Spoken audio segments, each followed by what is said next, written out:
chante comme en lumière. Béni sois-tu, Marie.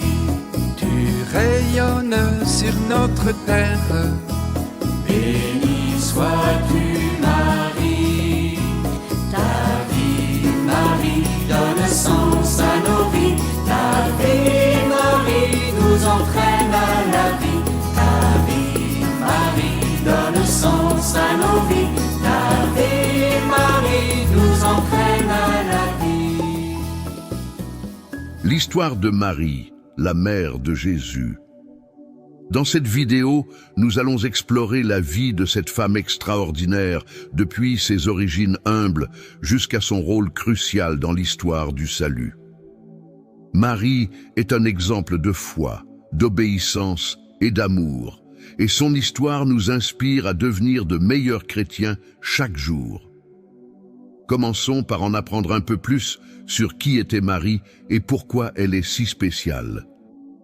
Marie est née à une époque où le peuple d'Israël attendait avec impatience la venue du Messie promis dans les Écritures. Elle venait d'une lignée noble et pieuse, étant descendante de la maison de David, comme il est enregistré dans l'Évangile de Luc, chapitre 3.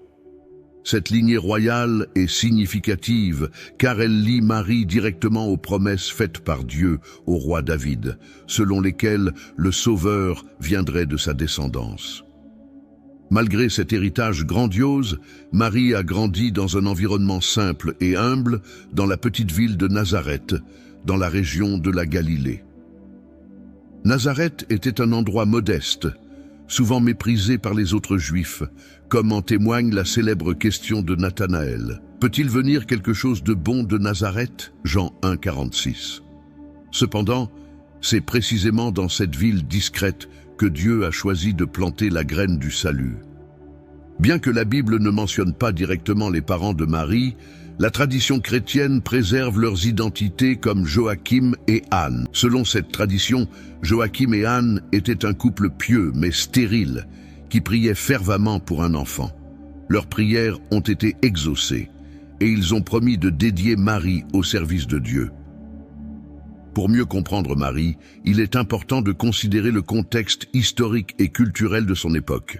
Israël était sous occupation romaine, et la vie quotidienne était marquée par des difficultés et de l'oppression.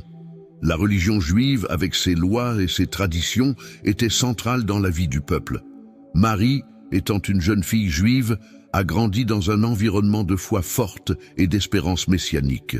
Les femmes, à l'époque de Marie, avaient généralement des rôles restreints au sein de la société, se concentrant principalement sur la vie domestique et familiale. Cependant, Marie s'est distinguée non seulement par sa pureté et sa dévotion, mais aussi par son courage et sa disposition à accepter la volonté de Dieu, même lorsque cela signifiait affronter des défis et de l'incompréhension. La visite de l'ange Gabriel. C'était au 6e mois de la grossesse d'Élisabeth, la mère de Jean-Baptiste, que Dieu envoya l'ange Gabriel à une vierge nommée Marie, qui était fiancée à un homme nommé Joseph de la maison de David. Gabriel salua Marie avec ces mots « Réjouis-toi, toi qui es pleine de grâce, le Seigneur est avec toi ». Cette salutation surprit Marie, qui fut troublée et se demanda ce que signifiaient ces paroles. Alors l'ange lui dit « N'aie pas peur, Marie, car tu as trouvé grâce auprès de Dieu. Voici que tu concevras et enfanteras un fils, et tu l'appelleras du nom de Jésus. Il sera grand et sera appelé Fils du Très-Haut. Et le Seigneur Dieu lui donnera le trône de David, son père. Il régnera éternellement sur la maison de Jacob, et son règne n'aura pas de fin. » Marie, dans son humilité et sa pureté, interrogea l'ange. « Comment cela sera-t-il, puisque je ne connais point d'homme ?» Gabriel expliqua que le Saint-Esprit viendrait sur elle, et que la puissance du Très-Haut la couvrirait de son ombre, de sorte que le saint enfant qui naîtrait d'elle serait appelé Fils de Dieu.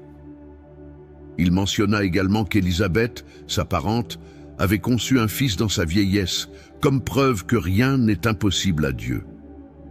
La réponse de Marie témoigne de sa foi et de sa soumission à la volonté de Dieu. « Je suis la servante du Seigneur, qu'il me soit fait selon ta parole. » Par ces mots, Marie accepta son rôle crucial dans le plan divin de salut, démontrant une confiance totale en Dieu. Ta vie, Marie, donne sens à nos vies. Ta vie, Marie, nous entraîne à la vie. Ta vie, Marie, donne sens à nos vies.